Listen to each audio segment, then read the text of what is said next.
Sheltered is a strategy game. It's a post-apocalyptic setting where you're in a fallout shelter and you have a family that you need to look after, and you have to try and keep them alive as long as possible.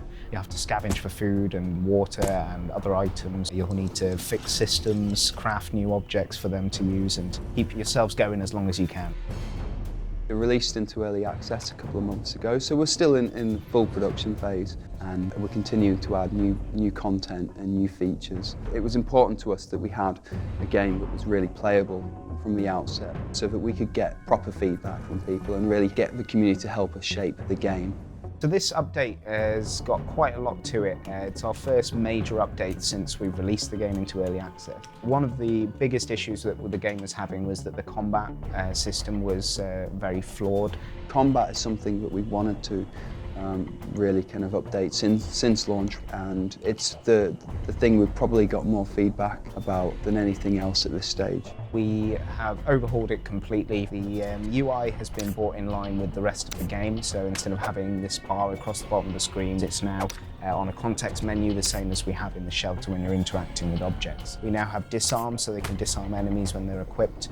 They can steal items from enemies. They can use items on themselves, like bandages and first aid kits. We've added in a status effect where you can start bleeding if you take a bad hit, and this will mean that you'll lose health. We have also updated the AI. Before, there was virtually no AI for the combat for the NPCs. They would just continually attack you, whereas now they will feel like they're actually trying to be a real person rather than just attacking you for no reason. So the AI should give combat a much nicer feel.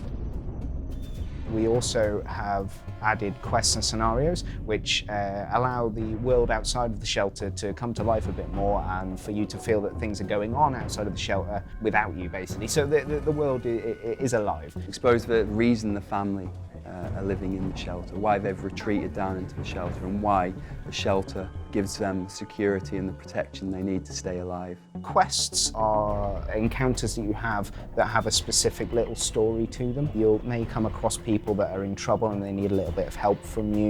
You might come across people that are just looking for a specific item that they want and that you may have, and they might be able to give you something of greater value to you in exchange for that. The scenarios are when you have someone visit your shelter and they request help rather than you finding them out in the wasteland.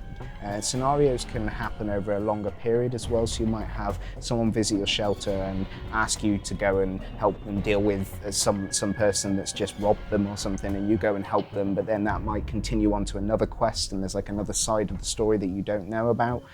So the scenarios are have more depth to them than the quests do.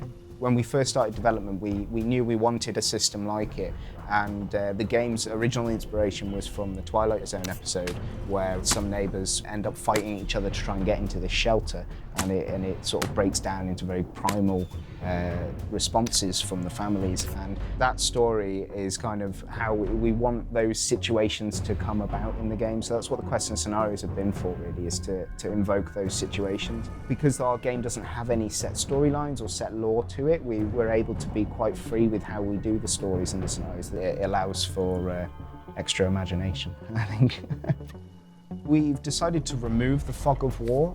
We found that this was causing quite a few issues in different areas, and we've basically gone with a different approach. Now, instead of uncovering the map through the fog of war, the whole map is visible from the get-go when you start a game, but all of the locations on the map are shown as question marks, so you don't know, you know where things are, but you don't know what they are until you've actually uncovered them. It's quite a big change for the players, and hopefully that'll go down well with them. With this update, we've also added junk items. These are just extra items that have no direct use in the game. They can't be used to craft anything, but they can be used in conjunction with the recycling plant that we added in the last update to break them down and get some base items like metals and woods and plastic, things that people have been suggesting to us that they've been having trouble finding certain playthroughs. So having this option of finding junk that you can turn into stuff that's really useful, we think will really help the user. One of the great things about the game is that there are different ways of playing it. So people are going to have a lot of fun kind of exploring different strategies involved in staying alive. We're continually updating it during early access. We've got a lot more to come, and it should really help to mix things up. There'll be new strategies to try, new gameplay features to explore. So there'll be a lot to do, and we're listening to your feedback. So if you want to kind of let us know how you get on with it, please do get in touch and get involved in the forums.